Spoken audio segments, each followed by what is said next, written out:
It's early Tuesday evening in the Place Garibaldi in Nice, France. Place Garibaldi is a traditional public space in Nice you'll see with the ordinary cafe culture, the pass-through pedestrians at dusk, and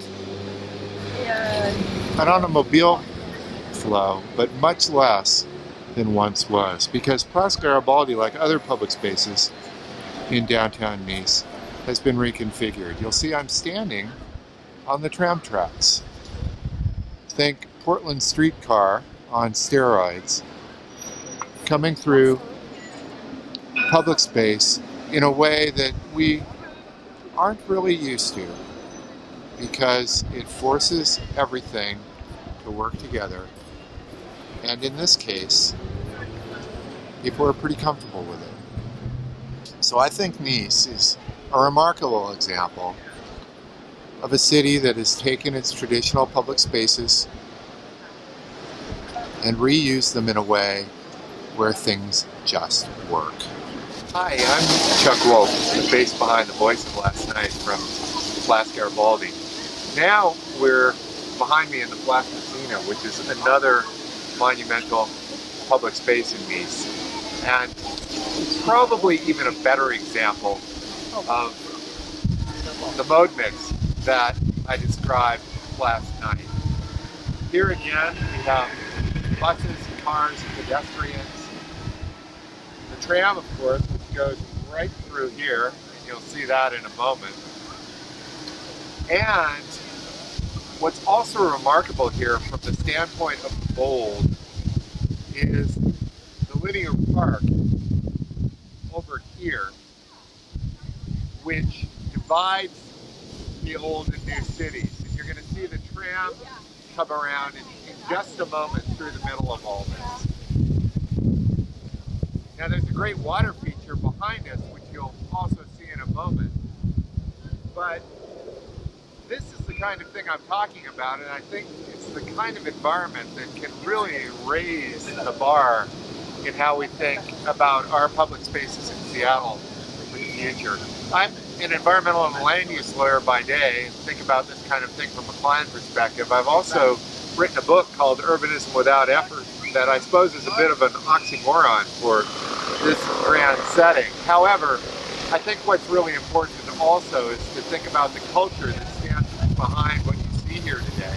How much of it is appropriate for Seattle certainly shows what another culture can do for a lot of different reasons, and tells us that sometimes I think our process gets in the way of some really magical moments.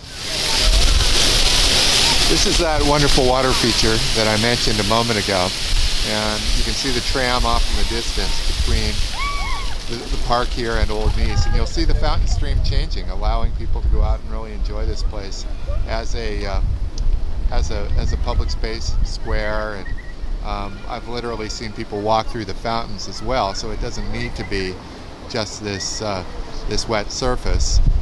But nonetheless, it's another bold step, a great example, and maybe something we can think about moving forward.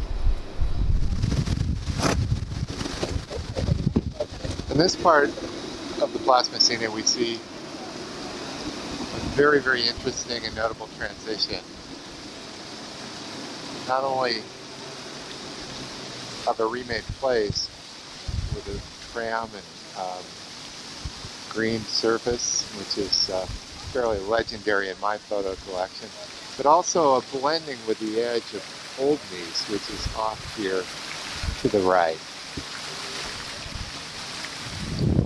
So just a stone's throw from where we just were in the Place Masséna is a narrow street which leads to the Promenade d'Anglais, the famous waterfront street of Nice, which is essentially Nice's Alaskan Way. And this is a new garden that's been planted in the transition area.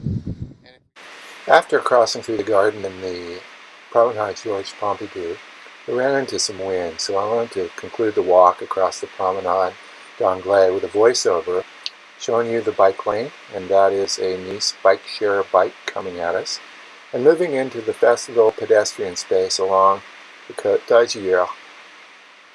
and Mediterranean.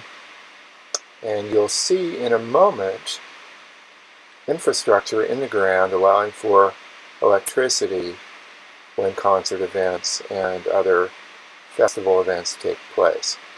And I think that's a great opportunity to say goodbye and show you the bike lane again, and thank you very much for allowing me to speak to you from France. Have a great panel.